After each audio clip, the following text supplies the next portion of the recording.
J'entends pas.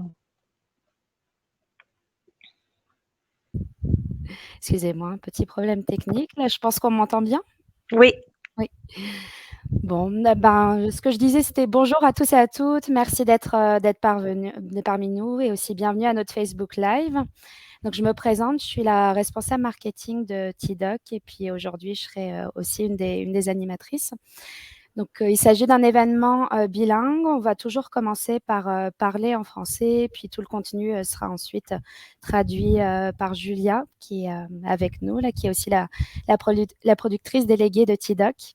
Merci beaucoup, Julia, d'être parmi nous. Ce soir, on va parler de la thématique suivante, qui est donc rentrée scolaire, comment accompagner mon enfant. Nous sommes ravis de vous voir si nombreux pour aborder ce sujet, aussi en compagnie de Dr Connie Skushimari, qui est psychologue pédiatrique à l'hôpital de Montréal pour enfants. Merci beaucoup à toi, Dr Connie, d'avoir accepté notre invitation. Hello, I'm playing my role of translator to English. Thank you, everybody, for being with us today, and welcome to our Facebook Live. Let me introduce myself. I am Julia. I will be moderating this event in English, and I'm also the line producer and production manager of the Little Duck World. As Melanie just said in 2 seconds ago in French, this is going to be a bilingual event. We'll start by speaking in English with Melody, pardon me, and then I will translate to English. Dr. Connie is perfectly bilingual, and she will be speaking in English and in French. Tonight, we'll be talking about back to school, how to support your child. We're really happy to have so many of us with you and so many of you with us, excuse me, and to discuss this topic, Dr. Connie Skuchimari. She's pediatric psychologist at the Montreal Hospital for Kids, Montreal Children's Hospital, excuse me. Thank you, Connie, for accepting our invitation. You're welcome. Avant de débuter, j'aimerais rappeler que cet événement est une collaboration entre TDOC et l'hôpital Montréal pour enfants. Donc, la mission de TDOC, c'est d'expliquer les maladies et les problèmes de santé aux enfants de 6 à 8 ans à travers, entre autres, son dessin animé et sa collection de livres. Notre modératrice va mettre des informations là, sur TDOC dans le chat là, si c'est quelque chose qui vous intéresse pour vos enfants. De son côté, l'hôpital Montréal pour enfants prodigue des soins aux nourrissons, aux enfants et aux adolescents. Chaque année, ce sont des dizaines de milliers d'enfants et de familles des 4 coins du Québec qui font appel aux soins de leurs professionnels. Pareil, il y aura aussi des informations détaillées si ça vous intéresse là, dans l'espace de clavardage. On remercie aussi le Fonds TELUS pour son soutien dans la réalisation de ce projet, puis du Facebook Live d'aujourd'hui. Et on remercie également les partenaires du dessin animé TDOC, donc les fonds Show Rocket, le Fonds des médias du Canada et les fonds québécois. So in English, before we begin, I'd like to remind you that this event is a collaboration between Little Duck and the Montreal's Children's Hospital. Little Duck's mission is to explain health problems to children aged 6 to 8 through mainly its animated cartoon and many other educational tools. The Montreal's Children's Hospital provides care for kids, children, infants, teenagers. Every year, tens of thousands of children and families from the 4 corners of Quebec can call on the care of these professionals. Thank you very much to the TELUS Fund for its support in making this project happen. We would also like to thank our partners from the Little Duck animated series, which are the Shaw Rocket Fund, the Canadian Media Fund, and the Québecor Fund.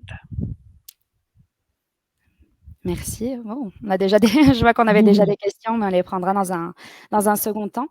Bon, sans plus attendre, j'ai maintenant le plaisir de vous présenter notre intervenant de la soirée, qui est Dr Connie Skuchimari.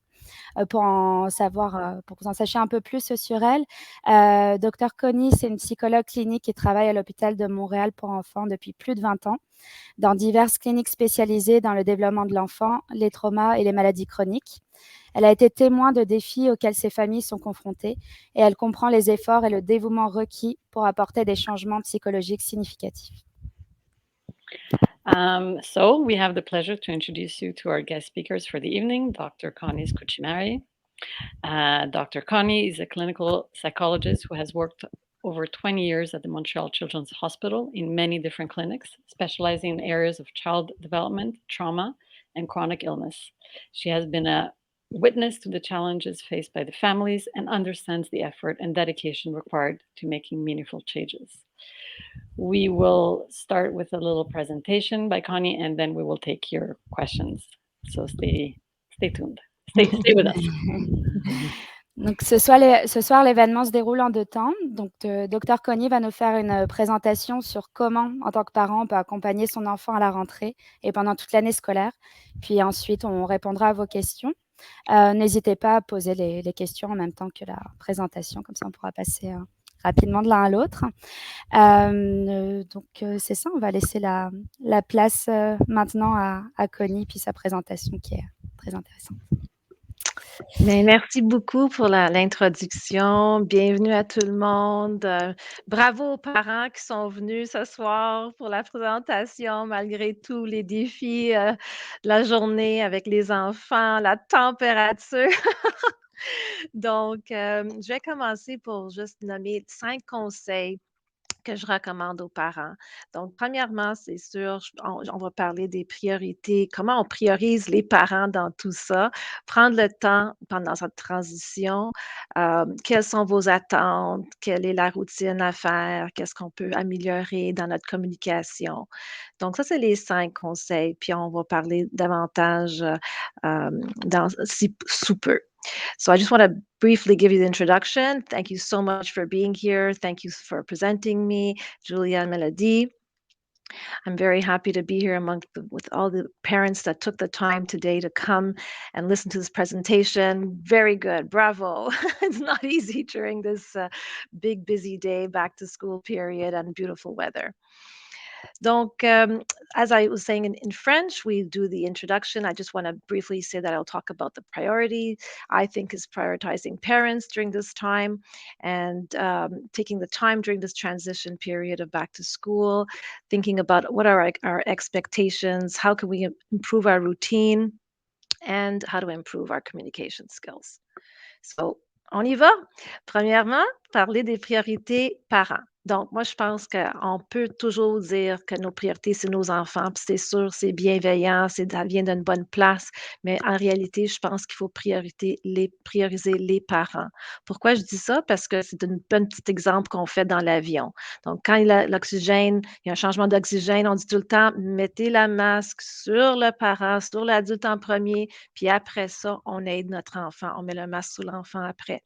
Donc, vraiment, c'est un exemple qui veut dire beaucoup pour moi. C'est important pour prendre soin de nous, notre santé mentale, notre santé physique. Vraiment prendre le temps pour dire qu'est-ce qui se passe dans ma vie actuellement? Est-ce que j'ai besoin d'aide? Quelles sont mes attentes? Donc, on va prendre une petite seconde ici puis dire, OK, mais quel est le niveau de stress des parents actuellement? Est-ce que vous avez un niveau de stress élevé? Moyen? Peu? Mais être conscient de ça, puis pourquoi? Comment est-ce qu'on sait qu'on est stressé comme parent? Puis qu'est-ce qu'on peut faire? I will say it in English now, and basically the same thing is prioritizing parents. Why do we say that? Everyone says we should prioritize our children. Yes, they're very important, but in order to be a healthy and able parent, we need to take care of ourselves first, and then we can better parent our children. So that is we've had a very many times we hear in the plane that we have to prioritize ourselves if the oxygen masks go down because there's a problem with oxygen in the airplane. Well, we have to put our masks on the adult, on the parent first, and then on the child. Why do we say that? Because we're no good if we're not doing well for our kids. So if we're healthy physically, healthy mentally, we can be better parents. We can do good for our kids. We can be a better model of how to manage stress if we can manage our own stress. And just take 1 second, 5 seconds, 10 seconds, just kind of take a look, inventory on what your stress level is right now. Is it high? Is it medium? Low? How do you know? What are you thinking about? What can you do about it? So taking the moment sometimes to prioritize yourself and think, do I need extra help? Deuxièmement, prendre le temps dans cette transition. La transition pour le retour à l'école, c'est difficile pour tout le monde. pour les parents, pour les enfants, on sait que la plupart, on a de la difficulté, mais la plupart, on va s'adapter. Et puis, c'est sûr, ça prend des fois quelques semaines. Il fait encore beau, on a encore le goût de rester dehors très longtemps. Donc, c'est difficile de mettre le cadre. Je comprends et je pense que les enseignants comprennent. Donc, il faut être vraiment bienveillant pour nous autres. Puis, tranquillement, on va mettre un cadre. Tranquillement, on va s'adapter à ce changement. Mais il faut se donner le temps. Et comment on va adapter, ça va vraiment dépendre sur plusieurs facteurs, de notre vécu parental. Donc quand je dis, j'ai hâte à l'école, mais oui, j'avais hâte à l'école quand je commençais l'école, mais j'étais stressée aussi. Donc il y avait certains événements qui sont passés dans ma vie que je des fois, je projetais sur mes enfants, au début de l'école scolaire. Est-ce que vous êtes en train de faire ça? Faites attention parce que c'est normal. On fait ça automatiquement, mais des fois, il faut vraiment prendre le temps puis se dire: «Wow, OK, est-ce que c'est vraiment ça qui se passe avec mon enfant ou est-ce que c'est plus quelque chose qui me touchait quand j'étais jeune?»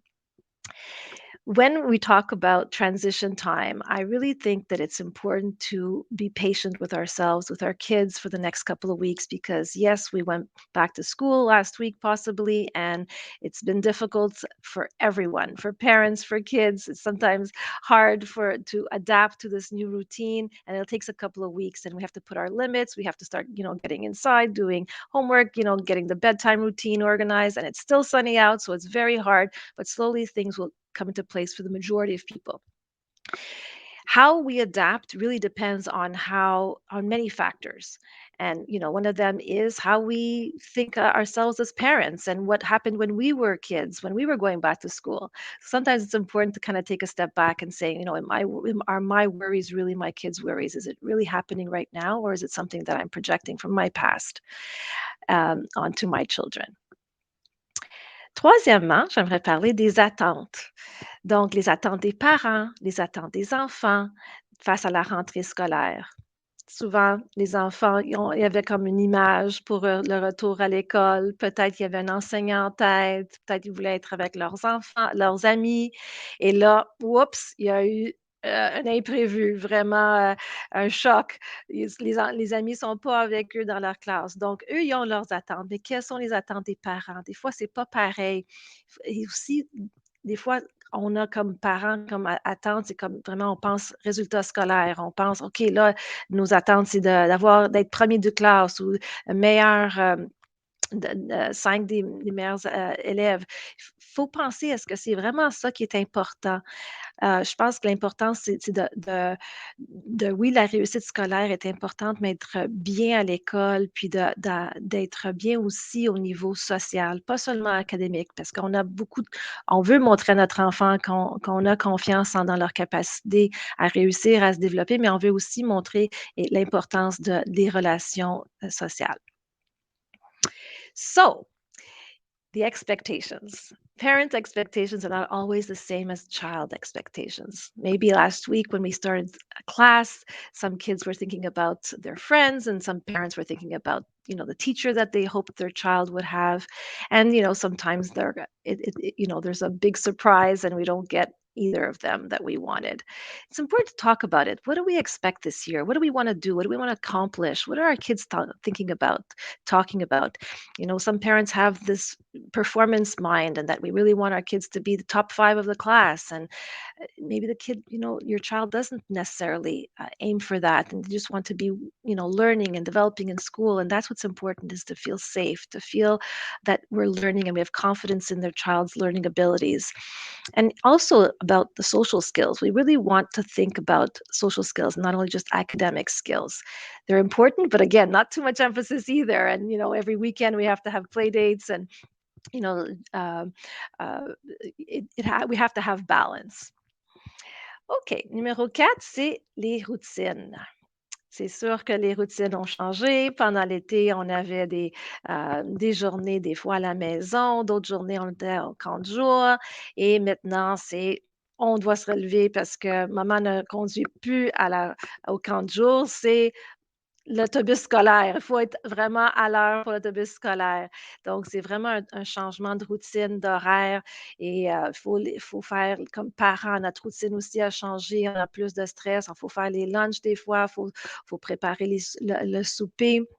Et les retours à l'école, des fois, il faut penser aux devoirs. Donc, on a vraiment beaucoup de choses qui ont changé dans la routine. On a perdu nos repères. Donc, il faut reprendre le cadre, reprendre une routine, un équilibre et penser vraiment, est-ce que je veux tout savoir quand l'enfant revient à l'école? Non, c'est pas nécessaire.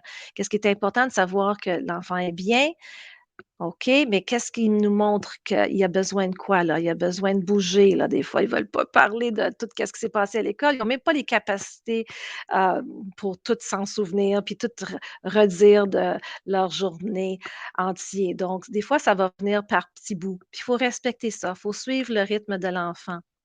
Et vraiment voir que peut-être qu'ils ont besoin, de courir, pas des devoirs tout de suite au retour. Il faut penser à avoir un bonne hygiène le soir, pour le dodo, puis les écrans pour diminuer ça, peut-être travailler un petit temps parent-enfant. Vraiment, ça, c'est vraiment quelque chose qu'on encourage beaucoup pour les parents de mettre dans leur routine. C'est pas autant important le nombre d'heures passer pour les devoirs. Oui, un temps pour, pour suivre l'académique, les acquis académiques, mais aussi c'est important de privilégier la connexion, la relation parent-enfant.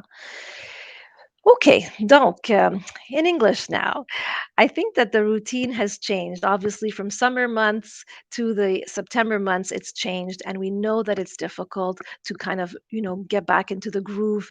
And, for parents, sometimes we had, wonderful luxury of having the kids at home with us. And other times we could bring them to day camp, by driving them and have that time. But sometimes now it's like bus time is schedule and everything is much more rushed in the morning, preparing lunches, preparing suppers when they come back. So there's a lot of routine, there's a lot of stressors with that. And it's important to kind of think about what is my, again, priority and my expectation, and how do I want to make the routine as balanced as possible? Because we don't want to have the child come in and just have to, like, tell us the whole day, tell us everything that happened in the day. It's too much for the child. It's too much on their verbal skills, it's too much on their memory.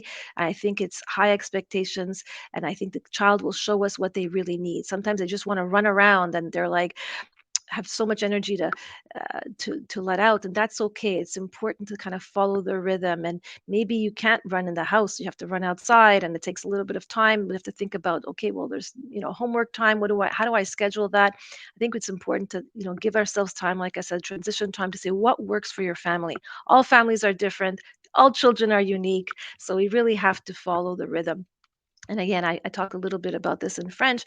I really feel that we want to have, routines that have a good period of time, a little, at least every day, some quality parent child time, and not only focus on the time the parent spends on homework time. I think it's more important to spend that quality time with your child, connect, make them feel that you're interested in them and not only their successes and what they've achieved. Cinquième point, donc petit conseil pour la communication. Qu'est-ce que ça veut dire une bonne communication? C'est sûr, on veut privilégier la communication entre nous et l'école. On sait que les enseignants sont souvent débordés, puis il y a peu de communication des fois, mais il faut essayer de prioriser qu'est-ce que je veux vraiment dire. Est-ce qu'il y a un problème médical? Est-ce qu'il y a quelque chose de plus urgent qui doit être communiqué? Il faut essayer de trouver tous les moyens pour communiquer les choses urgentes. Donc, peut-être via le portail, des fois, une note, communiquer. euh, euh, Encore par priorité. Communication, c'est pas seulement avec l'école, mais c'est avec notre enfant, avec notre conjoint, notre partenaire. Il faut vraiment montrer quelles sont nos façons de gérer notre stress. Comment est-ce qu'on communique notre façon de gérer tous les défis de la journée. Donc, on est encore les modèles, les personnes les plus importantes pour notre enfant. Donc, notre façon de communiquer va affecter notre enfant, puis sa façon de communiquer avec son enseignante ou ses amis. Donc, très important de vraiment avoir l'idée que la communication, c'est bidirectionnel, donc les deux côtés. Bon, in English. So, communication is a very important skill. So, we want to have good, positive communication skills. And the most important thing when we do communicate is keep things short and prioritize. If we have something very important to tell our teachers, we know the communication lines are not always easy, but we have to kind of prioritize. Is it a medical problem? We have to talk about something very urgent. We'll go right away on the portail, on the portal, and go, write a note. If there's something else that happens and you need throughout the year, it's important to have some lines. How do you want me to communicate important information to you as a teacher? I think it's important to establish that with the teacher. Sometimes we think about, how important to communicate to know what's going on in school, but we also have to show that we are good models to our children. How are we communicating with our partner? How are we communicating with other people in our surroundings? Because basically, your children are looking up at you and seeing how you communicate and solve problems, how you deal with your stress. So we really want them to learn from you, the most important people in their lives. That's it for now. Now let's see the questions. I didn't hear you. I can't hear you, Mélodie. Je disais merci, merci beaucoup pour tout ça, puis cette présentation. On a eu beaucoup de questions dans le chat. N'hésitez pas à continuer, en tout cas à les poser. J'aurais 3 questions avant qu'on aille au moment de la discussion. Ça serait, la première, ça serait comment est-ce qu'on reconnaît les signes d'alerte qui indiquent que l'enfant ne va pas bien? Et puis, Julia, ton micro. Yes, I will translate to English. Thank you, Connie, for this marathon of bilingual excellent presentation. Great respect for that. I learned so much myself, as I'm sure many of the parents listening have been learning. So we have 3 questions prepared for you, and then we will open up the discussion to the people watching. The first one is, how can we recognize the warning signs that show that our children are not doing well? Okay, so definitely, I think that's going to answer some questions in the chat also. So I think that's a great question. Je vais parler en français, puis je pense que ça va répondre vraiment à plusieurs questions déjà dans le chat. Qu'est-ce qu'on fait quand on a des enfants stressés? Donc, c'est normal, tous enfants, parents, 0 à 100 ans, on va avoir des moments de stress. C'est un indicateur qu'il y a un défi. Et il faut qu'on sache, est-ce que c'est quelque chose court terme ou est-ce qu'on sent que c'est quelque chose chronique? Ça se continue, ça perdure dans le temps. Est-ce que ça affecte sa capacité à faire sa routine? Donc, elle était capable de faire la routine pendant l'été, puis là, elle n'est plus capable de faire une routine pendant l'année scolaire. Donc, c'est sûr, encore une fois, il ne faut pas trop se mettre la pression. La routine est difficile à faire au départ. Donc, on va être vraiment plus patient comme parent et se parler comme parent, dire oui, c'est normal, je suis quand même un très bon parent, même si mon enfant n'est pas capable de faire sa routine tout de suite. Et je ne réussis pas à lui faire sa routine. Donc, est-ce que notre enfant a la difficulté à jouir de la vie? Donc, c'est vraiment un indicateur que notre enfant ne va pas bien. On voit vraiment plusieurs indices de difficultés. Donc, difficulté pour le dodo, il se réveille, la difficulté pour manger. Donc, l'appétit a descendu, on a plus d'appétit. Il y a des accidents, mouiller son lit, alors qu'avant, c'était un acquis. D'autres signaux, c'est l'irritabilité, changement d'humeur. On voit qu'un enfant qui était très bavarde commence à être plus retiré, plus silencieux. On voit qu'un enfant commence à éviter certaines activités ou l'école, carrément dit qu'il ne veut pas aller à l'école. D'autres enfants, on peut voir un indice qu'il n'est pas capable de dire qu'il est stressé, il n'est pas capable de dire qu'il ne veut pas aller à l'école, mais il nomme qu'il a des mal de la tête, maux de tête, maux d'estomac, des signaux physiques. Et d'autres ont des pensées exagérées. Donc, je suis pas capable de faire les maths, je serai jamais bon en maths. Donc ça, c'est vraiment des signaux. Donc, qu'est-ce que j'aime dire aux parents? C'est un petit, n des lettres pour s'en souvenir, c'est radar. Donc radar, c'est vraiment comme un radar, un signal d'alerte. Donc, R, routine, jouir de la vie, comme j'ai dit au départ, pas capable. A, appétit. Donc changement d'appétit. D, dodo. A, accident. Oui, son lit, des choses comme ça. R, réactivité ou irritabilité. Et c'est sûr, l'autre lettre ESP, c'est évitement, symptômes physiques et pensées exagérées. So in English now, I'd really like to tell you that it's very common for kids to be stressed. Again, it's a very difficult time for some kids more than others. I mean, some kids have come from different schools. Some kids had to, see their older sibling leave their elementary school, so they're having more of a harder time. And it's not short term. It's not a couple of weeks. It's more than that. So you're really feeling that it's chronic and not just acute. You're seeing signs like your child having a hard time doing their routine, but it's okay at the beginning, but really having a hard time enjoying life, enjoying the things that they did enjoy before. They're having a hard time with their routine. So they're, going to bed at night. So dodo time, waking up in the middle of the night. Is it, a child who's having bedtime accidents where they were previously toilet trained?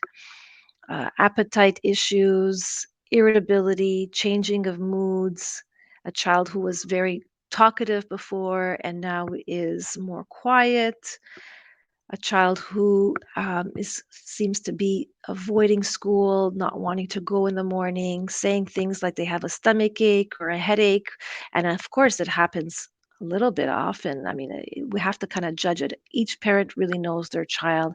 Is this lasting too long? And then, of course, sometimes their thoughts are exaggerated and quite worrisome. It's like, oh, it's during math time. I don't understand anything. I'll never be good in math. So in English, I also have the mnemonic, we call it. So radar goes with English and French, and R is routine. It's a hard time having a routine. A is appetite. D is dodo time. A is accidents, like bedtime accidents. And R is reactivity or irritability, and ESP afterwards. So E is évitement, but it's avoiding school. And E is évitement, but it's ASP in English. So it's avoidance. S is physical symptoms. And P is pensée, so it's thoughts. So EST in English, or sorry, AST in English. So it's a little tricky at the end for the mnemonic, but it works mostly as radar. All right, so I think that's question number 1. Those are the signs.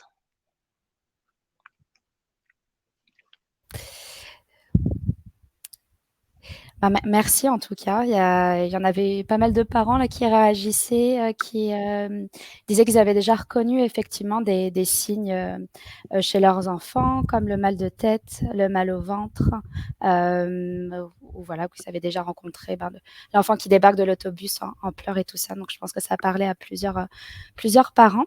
Maintenant, on aurait une seconde question avant de passer aux questions des internautes. Ça serait quand un enfant rencontre des difficultés à l'école, comment est-ce que je peux savoir qu'il s'agit d'un trouble d'apprentissage? And I will translate. So thank you, Connie, for this first answer. We've seen the reactivity of our community connecting with what you were saying. Many had their kids sort of have problems with their stomach aches and headaches or coming off the bus crying. And so I think what you're saying is resonating. Our second question is, I'm just looking for it. Yes. How do you know when your child encounters like difficulties at schools? How do you know that it's a learning disability? How can you identify that and act upon it? OK, so en français, je vais parler en premier. Donc, c'est vraiment important de savoir que nos enfants ne peuvent pas être bons dans toutes les matières. Ils vont avoir leurs forces et leurs défis.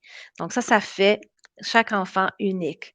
Et il faut accepter que notre enfant ne peut pas être à la hauteur de nos attentes des fois, mais on a l'espoir et on croit en elle ou lui qui peuvent s'améliorer, qui peuvent se développer. Donc, on essaie de montrer que, mais on sait que toute difficulté ne veut pas dire un retard plus tard d'apprentissage. Donc, une difficulté ne peut pas nécessairement dire un trouble d'apprentissage.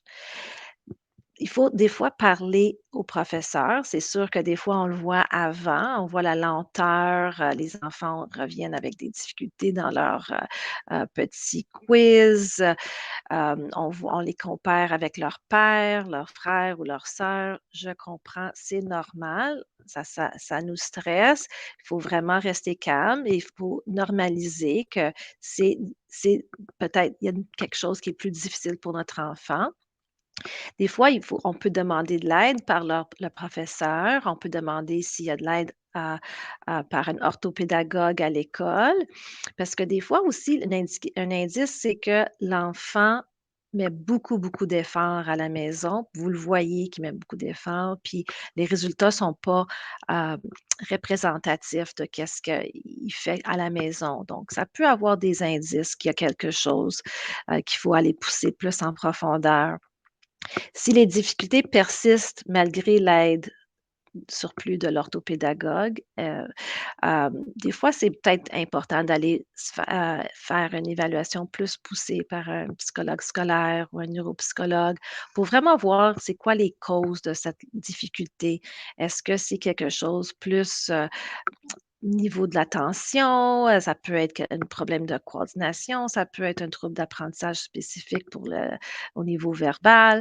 Donc, ça peut être plein de choses et des fois, avoir plus d'indices, plus d'informations peut nous aider pour les interventions plus tard. Donc, chaque difficulté ou trouble, si on se rend là, a une façon, on peut apprendre différemment, puis ça peut être un apprentissage différent. Donc, le professeur doit s'adapter à sa façon d'apprendre. So in English, I think that every child is unique and has their own strengths and weaknesses, their own challenges. And as parents, sometimes it's very hard to watch to see our child struggle.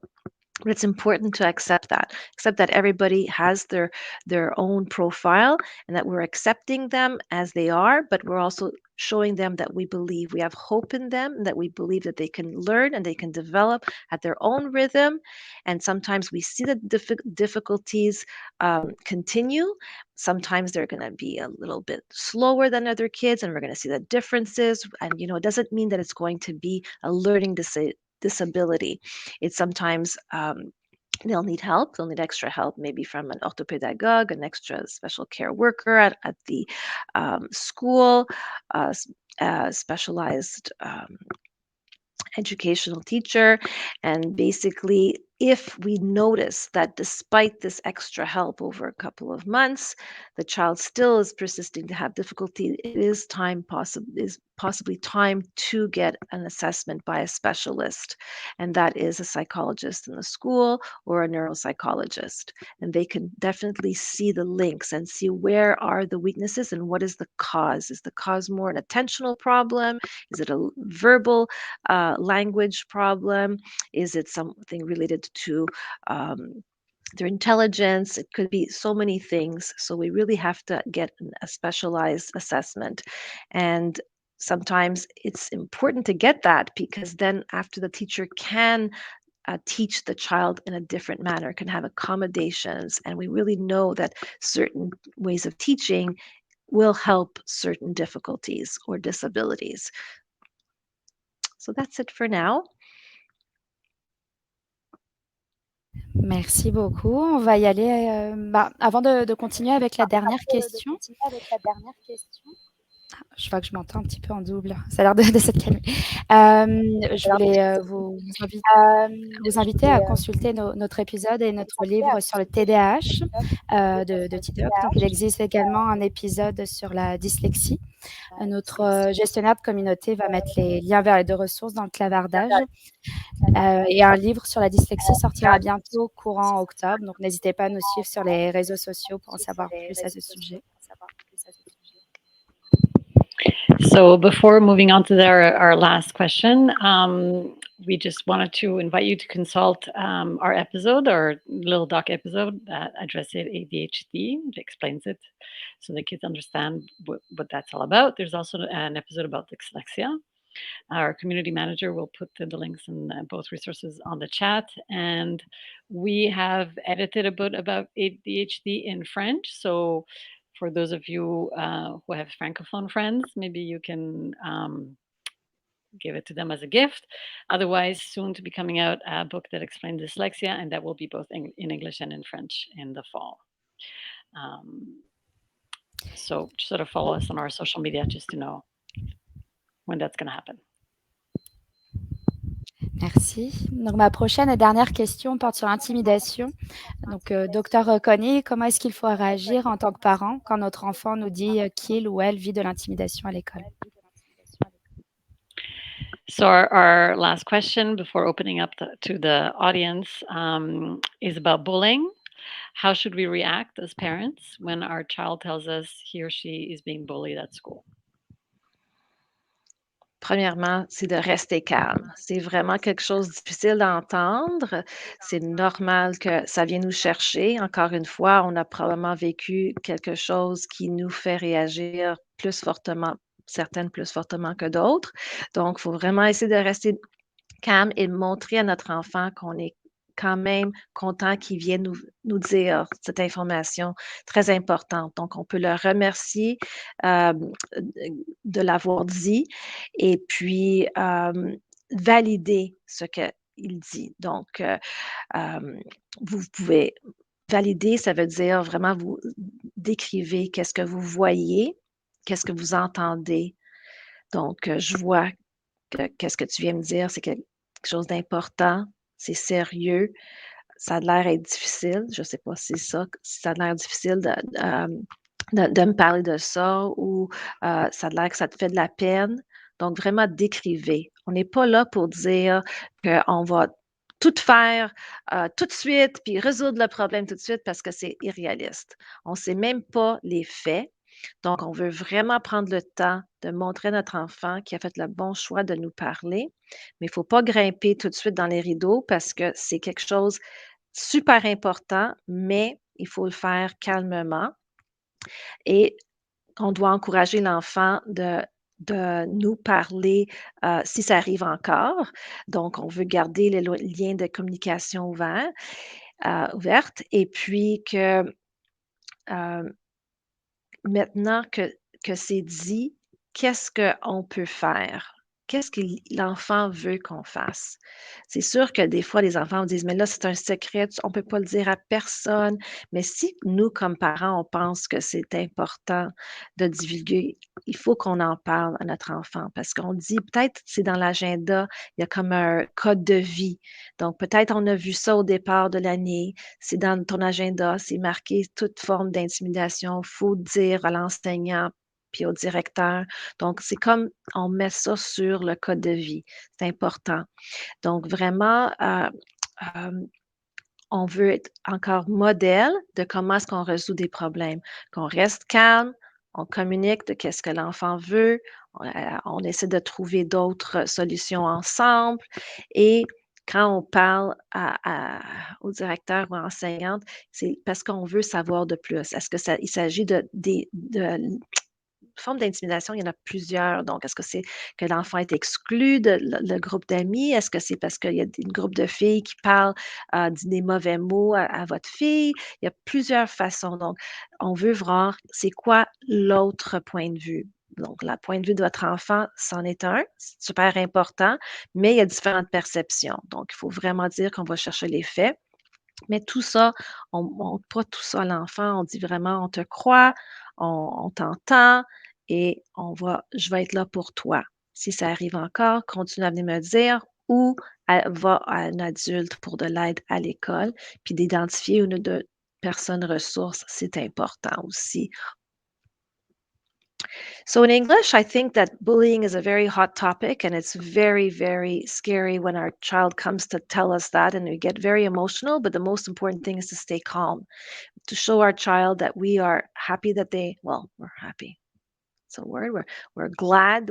We appreciate that our child. You have come to tell me about this. It must have been hard. We want to validate how hard it must have been to receive that type of intimidation. It could have been either kids hurting you physically, stealing something, bad words to you, excluding you from a group. So you want to name it. You want to say how hard that must have been. So you're validating what your child told you. You're validating how it must have felt, and you're saying that you're going to be there with your child, and you take a moment. There's no need to solve the problem right away. These are things that take time sometimes, but we could just hold our child, take the time to say, I'm here for you, and just let them integrate that. I talked to my parent's listening to me. We're taking the time. It doesn't have to go to solution mode right away. But if you want to, you get to that point, you say, okay, well, what do you want me to do about this? Depending on what the situation is, of course, we can go back to the agenda and say, okay, remember in the agenda, it's like a code de vie, like there's a life rule book that we have, some kind of rules that in the agenda. Sometimes we start the year by reading the agenda, and it has that policy of what we do with intimidation or bullying, and that is clearly spelled out. We know that we have to go tell the teacher, we have to tell the principal, and some children don't want you to tell them, and it's understandable, and you tell them, I'm taking care of you and you're being safe, you don't have to worry about that. So sometimes we have to judge the situation, judge which child we can say what to them, but we don't want to overload them with information. We really want to show them that we're just there for them and we're going to help them through it. And we want them to come again to us to tell us if it happens again. We also want them to have some resource people at the school, one or two people that they can talk to at that moment. And we want to be models of how we're problem solving with our child, staying calm and showing them that we're listening to them, believing them, and going to be there holding their hand throughout this process because it could take time. Merci beaucoup. C'est certain que l'intimidation là, à l'école pourrait être un sujet là, un Facebook Live en soi. J'en profite également pour dire que le 21 septembre, il va y avoir une émission là, gratuite qui va être en ligne, qui va être faite sur la cyber-intimidation. Donc pareil, notre gestionnaire de communauté va mettre le lien si c'est un sujet qui vous intéresse. Puis, je vais laisser Julia traduire et ensuite on va passer aux questions qu'on a. So yes, thank you, Connie, for addressing this hot topic. I think it's unfortunately something that's very present, and it's good to have tools on how to handle this. We're also sort of like to share with you that on September 21st, there will be a program that will address specifically cyberbullying, and that will be broadcast on the Sessions platform. Our community manager will also post the link for this if you're interested in looking for more information about this. And I think now we can open up to our wonderful parents that have been following us since the beginning of this great Facebook Live. What's our first question going to be? Oui, je vais y aller avec la première question. Il y a eu beaucoup de... Ah, excuse-moi, est-ce que Juliette, tu pourrais muter ton... Voilà, merci. Donc, il y a eu beaucoup de questions sur les difficultés d'apprentissage. Il y en a deux, trois là qui se ressemblent un petit peu. Et donc, il y a une maman qui dit « Ma plus grande difficulté, c'est de faire les leçons avec ma fille. Elle se tanne rapidement. Est-ce que vous auriez un conseil pour rendre ça un peu plus divertissant, je suppose ?» Oui, donc je pense les difficultés encore, on connaît notre enfant. Donc si peut-être, Sorry to interrupt you, Connie. I'm just going to translate the oh, question in sorry. English so our English audience knows what we're talking about. No, it's okay. So there's a lot of questions about learning difficulties, and one that's sort of stood out that we're going to address is um, somebody that's having difficulty with her daughter, who sort of gets tired quickly and has a hard time focusing. And so, any advice on how to sort of help along this process? Of course. Donc, je pense qu'encore une fois, je peux pas adresser les, difficultés de votre enfant en particulier parce que j'ai pas évalué votre enfant, mais des conseils en général, c'est vraiment d'écouter votre enfant. Donc si elle a une capacité d'attention de 10 minutes, mais c'est 10 minutes, on prend une pause et les pauses, on essaie de vraiment changer d'endroit, de faire un petit exercice, des fois physique, quelque chose, complètement différent. Si elle aime, dessiner, on laisse dessiner. Donc c'est vraiment aller vers l'enfant et ses, besoins. Donc oui, je prendrai des pauses et je changerai de sujet. Des fois, aller vers, difficile, facile et pas trop long. Encore une fois, la période de devoir ne devrait pas être trop long. On est en première, deuxième année pour la majorité des personnes ici ce soir, je pense. Si ça s'éternue, donc c'est très long, ça s'étire, excuse, c'est vraiment quelque chose qu'il faut peut-être écrire une note dans l'agenda, puis communiquer avec le parent, le professeur. Je pense que c'est notre façon de communiquer des fois, des petites notes pour montrer. C'est pas quelque chose de personnel. Vraiment pas le prendre personnel. Je suis pas capable de garder l'attention de mon enfant. Et c'est pas un jugement sur votre capacité de parent. C'est des fois notre enfant a des difficultés d'attention et il faut faire des petites modifications. So I'll say it in English. I think that it's important to, whoops, it's I think I hear myself, so maybe you have to mute. Okay, it's great. So I think when it comes to trouble sitting down and paying attention during homework time, it's very normal. Kids have had a long day. It's important to kind of judge when is the right time to do homework. Is it right after school or is it after a break? Is it after a snack? Is it after supper? Really judging the time and then really taking breaks. If your child can only do 10 minutes, it's only 10 minutes, and that's okay. It's not something that you take personally and say, "Oh, I can't have my child just do 10 minutes. It's I'm such a terrible parent." No, it has nothing to do with you. It's your child's capacities, and it's okay to take breaks. And sometimes you need a physical break, and you need to jump and do jumping jacks, run around the house, play a tag game. Sometimes you just want to paint, draw. It's really important to kind of take the break that your child is showing you they need. Their emotions sometimes are not described. They're not explained, but we're observing our child and we know that they need our attention in a different way. Um, Merci beaucoup. Il y a une autre question aussi sur les devoirs, qui est ma fille procrastine beaucoup pour ses devoirs. Comment faire?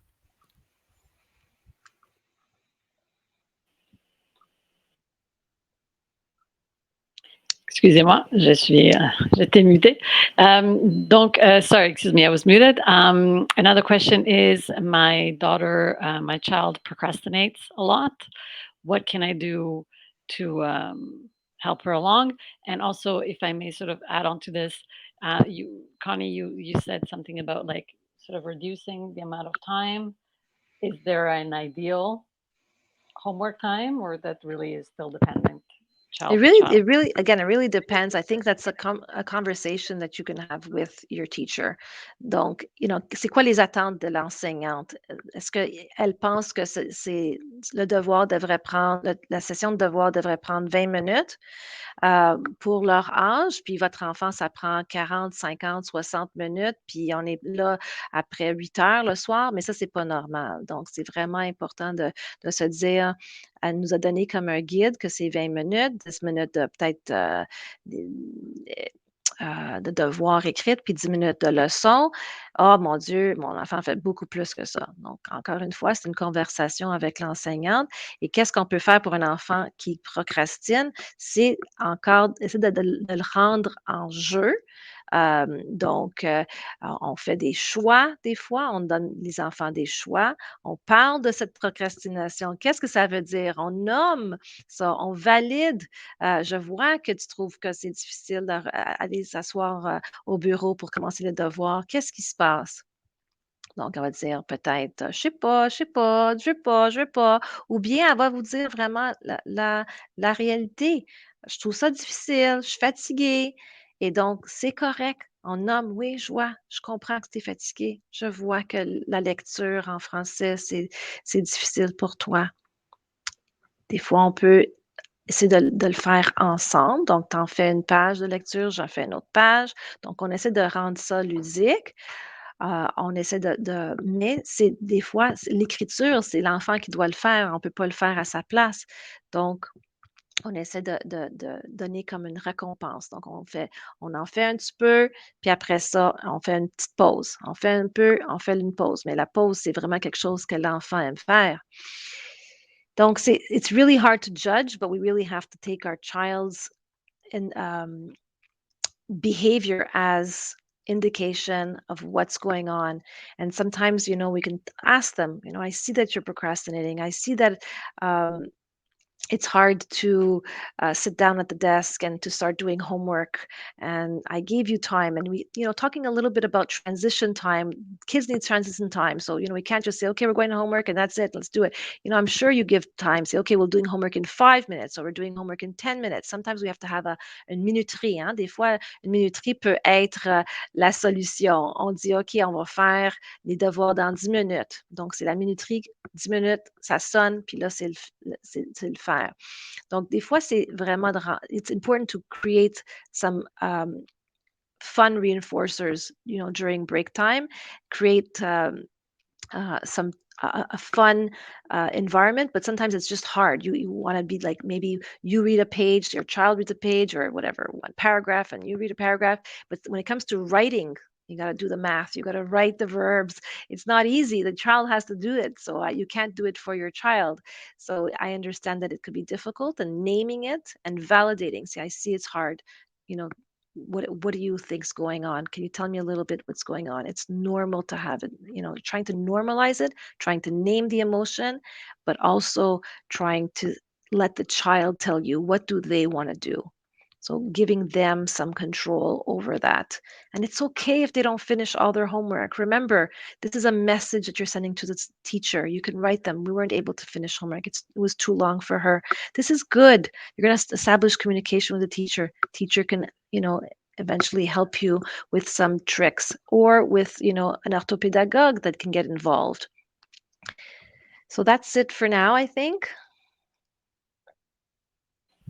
Merci. Il y a une I think question. there was a question at the beginning about what to do when there are signs of anxiety. And I think that I'm not sure if I heard that there was like stomach aches and headaches, and I understand that, that child was crying when they were dropped off in the morning. So that's really hard to hear as parents. And if it's your child coming home to you and telling you, yeah, I had a stomach all day, mommy. It started in the morning and it's all day. Or mommy, it started in the morning and then it passed. So it gives you indications of what's going on. Sometimes, they're telling you they spent half an hour in the bathroom, or they needed you're picking them up early. There's all these signs, or physical signs. Sometimes it's important to go get a medical checkup. You have to kind of rule that out first. Sometimes physical symptoms can be something else, and we don't want to just say, oh, it's anxiety. So we want to be able to rule that out first, and then think outside the box and say, okay, doctor says everything seems to be fine. We know that it's something related to school. All right, we're having difficulty in the morning. What can we do together? How can we make this routine a bit more or less stressful for you. And you need to have that talk time sometimes in the morning. Sometimes the talk time is going to be at night at bedtime. We need to have that relationship with our child. Sometimes they're worried about disappointing us. Sometimes they heard us having a fight with an argument with our partner. We really have to be open to say, this is not only about school or what's going on at school. It can also be something that's going on at home. And we have to be honest, and we have to understand that kids are sponges, and they hear it, and they will be affected by certain things at home. So we have to kind of reassure them, say, yeah, you must have heard daddy and I arguing. It must have been scary. We had some words, but mommy and daddy talked about it when you went to bed. And now this morning we're okay. This is what we're gonna do. And daddy's gonna come home tonight, and I'm gonna come home early from work tomorrow. So we're gonna take turns, so we can show them how we problem solve. Maybe not necessarily in front of them, but we can show them that we problem solve. So it kind of relaxes them in the morning, because sometimes they carry on a lot of stuff in their little hearts and minds. Donc, je parlais un petit peu je pense qu'il y avait un commentaire par rapport à l'enfant qui pleurait le matin, puis il y avait des maux de ventre, des maux de tête. Je comprends que des fois, c'est difficile d'entendre ça, c'est très, très déchirant comme parent, mais il faut dire que c'est des symptômes. Si ça continue, ça perdure dans le temps, il faut aller voir un médecin. Peut-être c'est vraiment quelque chose lié à l'anxiété, mais peut-être c'est quelque chose d'autre. Donc, il faut faire comme un genre de check-up, de vérification. Si c'est tout correct, notre pédiatre, notre médecin dit tout est correct, ça veut dire que c'est l'anxiété. Peut-être le médecin a des idées, mais peut-être c'est aussi vous comme parent, vous devez voir, peut-être c'est peut-être pas lié trop à l'école, puis ça va bien à l'école. Peut-être c'est quelque chose par rapport à la maison, puis que l'enfant a entendu une chicane, puis qu'il s'énerve parce que hier soir, il y avait une chicane, puis ce matin, tout a l'air beau, mais il ne sait pas qu'est-ce qui s'est passé. Donc, on peut leur dire que oui, tu as entendu probablement maman, papa se parler avec des voix hautes, mais on s'est parlé quand tu étais en train de faire dodo. Puis là, nous, on a trouvé un plan. Papa va venir ce soir, puis moi, je vais venir demain soir pour t'accueillir à la maison. Donc, il va y avoir un parent à la maison. Donc, au moins, l'enfant peut partir avec le sentiment que, ouf, OK, c'est réglé. Donc, c'est pas toujours lié à l'école, puis les difficultés à l'école, c'est peut-être aussi lié aux difficultés à la maison, puis c'est correct. On n'est pas parfait. On montre à nos enfants qu'on fait des résolutions de problèmes avec notre partenaire, puis ça peut les aider aussi avec leurs amis. Donc déjà, le temps de finir, mon Dieu que ça passait vite.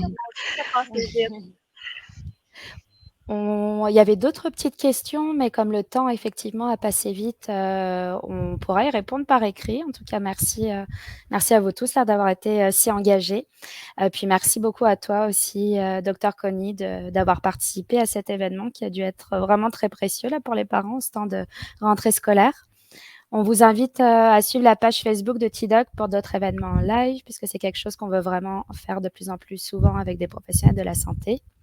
Et aussi la page de l'hôpital de Montréal pour enfants, qui est une belle ressource pour bénéficier de conseils santé pour vos enfants. Donc, ce projet a été rendu possible grâce à la collaboration de Gala Productions, qui est le producteur de TDOC, qui est un dessin animé et des livres qui expliquent la santé aux enfants, simplement d'une manière divertissante. Et puis, en expliquant les problèmes de santé aux enfants, c'est vrai que ça les aide tout de suite à se sentir plus rassurés. Ça me fait penser à tout à l'heure quand on parlait d'anxiété. C'est vrai que quand on comprend, tout de suite, on se sent beaucoup plus rassuré. Donc, à l'occasion de la rentrée, on offre d'ailleurs un moins 20% sur la collection de livres. Vous pourrez avoir plus d'informations là-dessus dans le clavardage.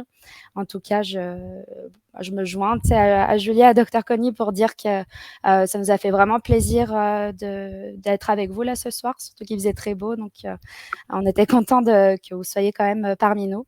Et la vidéo de ce Facebook Live sera disponible directement sur les pages Facebook donc de TDOC et de l'hôpital.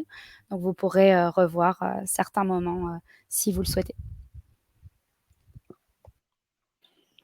Final word in English, just to say thank you, Connie, for your wonderful sharing your wonderful knowledge and advice. Thank you all the parents who participated. I know there's some more questions that we weren't able to answer verbally here, but we will try and do so by writing. we wanted to really, it was an honor to have you with us, Dr. Connie, and participate to this event. We invite everyone to follow the Little Doc Facebook page for more live events about health and our children. This is something that we're going to be doing more and more in collaboration with different health specialists. The Montreal Children's Hospital page is also a great resource for health tips for your children. The project was made possible thanks to the collaboration with Gala Production, which is the producer of Lil Duck, the animated series and collection of books.